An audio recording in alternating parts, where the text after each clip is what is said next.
Hello children, how are you? These days we are doing the chapter Money. And today in this chapter we will do word problems.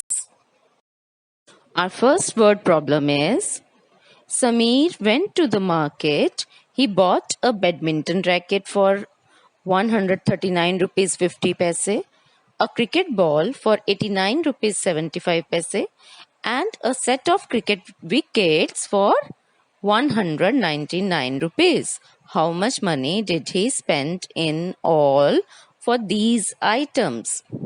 Sameer market गया, वहां से उसने badminton racket खरीदा 139 rupees 50 पैसे का, एक cricket ball खरीदी 89 rupees 75 पैसे की, और एक विकेट्स का सेट खरीदा 199 रुपीज का. तो उसने टोटल कितनी मनी स्पेंड की ये हमने बताना है. So first of all we will write the statement and our statement will begin like this. Cost of badminton racket. जब हम कोई चीज खरीद के लाते हैं तो उसके लिए जितने पैसे हमें देने पड़ते हैं, जो अमाउंट हमें देना पड़ता है, दैट इज इट्स कॉस्ट. वो उसकी कॉस्ट होती है. तो बैडमिंटन रैकेट खरीदने के लिए जो हमने पैसे दिए वो बैडमिंटन रैकेट की कॉस्ट है. तो cost of badminton racket is equal to 139 rupees 50 पैसे. Next statement will be cost of a cricket ball, that is equal to 89 rupees 75 paise. Next will be cost of a set of wickets. Wickets कितने की आई थी? 199 rupees. Now, last statement will be total money spent. कुल कितने, total कितनी money उसने spend की समीर ने, वो हमें पता लगाना है. तो we have to add the costs of all the things, all these items.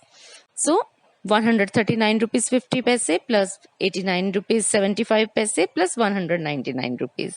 We will arrange them in columns of rupees and paise, and then we will add them.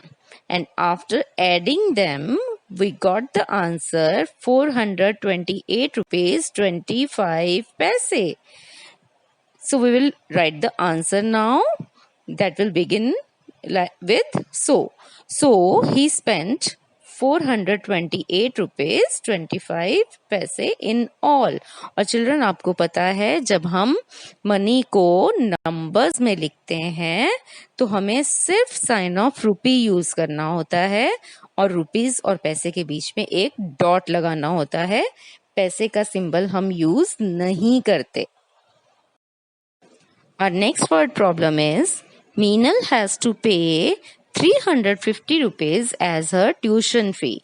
She has only 173 rupees 50 paise with her. How much more money should she get from her father to pay the fee? Meenal है एक girl जिसको अपनी tuition fee पे करनी है. कितनी?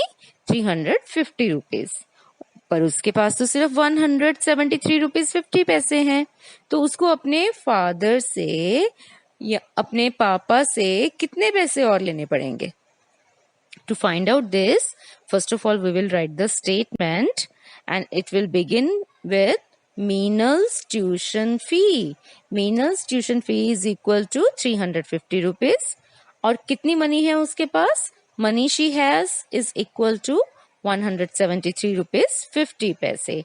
Next statement is money she should get from her father. अपने पापा से उसे कितने पैसे लेने होंगे वो पता लगाएंगे हम.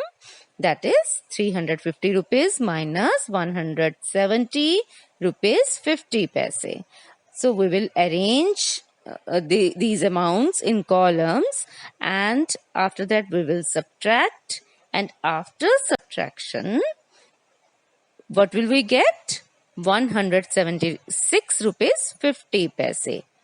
And now we will write the answer, and our answer is so she needs 176 rupees 50 paise more from her father. क्योंकि हमने क्यों सब्ट्रैक्ट किया इसमें? क्योंकि उसके पास जितनी मनी उसको टोटल पे करनी थी उसमें से कुछ अमाउंट उसके पास था, बाकी का अमाउंट उसको चाहिए था। तो जब ऐसे टोटल मनी जितनी रिक्वायर्ड है और जितनी मनी हमारे पास है, जब हमें डिफरेंस पता लगाना हो, हमें और कितना चाहिए ये पता लगाना हो, तो हम सब्ट्रैक्ट करते हैं। Now our last example will be Vishal wants to buy a jacket that costs 540 rupees. He has 354 rupees with him. How much more money does he need to buy the jacket? विशाल को एक jacket खरीदनी है जो कि 540 rupees की है और उसके पास 354 रुपीज हैं अभी। और कितनी मनी की जरूरत है उसको वो जैकेट खरीदने के लिए। Again we have the same case कि जितनी टोटल मनी है उससे कम अमाउंट है हमारे पास, तो और कितना अमाउंट चाहिए ये पता लगाने के लिए again we will subtract. So we will start writing our statement, and our first statement will be cost of a jacket, that is equal to 540 rupees. Next statement will be money he has, that is 354 rupees. More money he needs, this will be our third statement. More money he needs, कितनी money उसको और चाहिए? We have to find out this. So we will write 540 rupees minus 354 rupees. Now we will arrange it in columns, और क्योंकि इसमें हमें सिर्फ rupees given है, पैसे गिवन नहीं है, तो हमें 2 कॉलम्स बनाने की जरूरत नहीं है। तो 540 rupees minus 354 rupees, that is equal to 186 rupees. Now we will write our answer. So he needs 186 rupees more. So children, that's all for today. You have to do the word problems in your notebook. Thank you so much.